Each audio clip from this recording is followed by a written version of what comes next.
Бір күні анасы қызыл телпекке себет беріп, жылы жымиып айтты.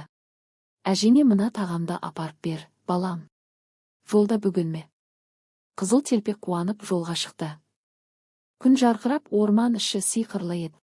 Кенет алдынан қасқыр кездесті. Қайда барасың, қызым? Деді ол.